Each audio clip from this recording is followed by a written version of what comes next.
ഇന്നലെ കുന്നംകുളത്ത് ഒരു SIയും 3 പോലീസുകാരും അടക്കം ഒരു യൂത്ത് കോൺഗ്രസിന്റെ നേതാവിനെ വളരെ ക്രൂരമായി മർദ്ദിക്കുകയും സ്റ്റേഷനിലിട്ട് ഒരു പട്ടിയെ ക്രൂരമായി മർദ്ദിക്കുന്നത് പോലെ മർദ്ദിച്ച് അവശനാക്കുകയും ഒരു സഹജീവിയോട് കാണിക്കുന്ന ഒരു മര്യാദ പോലും കാണിക്കാതെ ഒരു മനുഷ്യനെന്ന പരിഗണന കൊടുക്കാതെയാണ് വളരെ മോശമായ രീതിയിൽ കോൺഗ്രസ് നേതാവിനെ തല്ലി തകർത്തത്.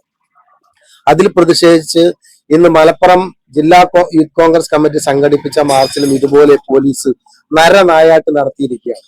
പിണറായി പോലീസിന്റെ ഈ നരനായാട്ടിനെതിരെ പ്രതിഷേധം ശക്തമാവുകയാണ് കേരളത്തിലുടനീളം. പെരിന്തൽമണ്ണ നിയോജകമണ്ഡലം കോൺഗ്രസ് കമ്മിറ്റി നേതൃത്വത്തിൽ ഇന്ന് വൈകുന്നേരം 4 മണിക്ക് ഈ നരനായാട്ടിനെതിരെ നടത്തുന്ന പ്രതിഷേധം വളരെ ശക്തമായ പ്രതിഷേധവുമായി പെരിന്തൽമണ്ണ നിയോജകമണ്ഡലം കോൺഗ്രസ് കമ്മിറ്റി മുന്നോട്ട് പോവുകയാണ്.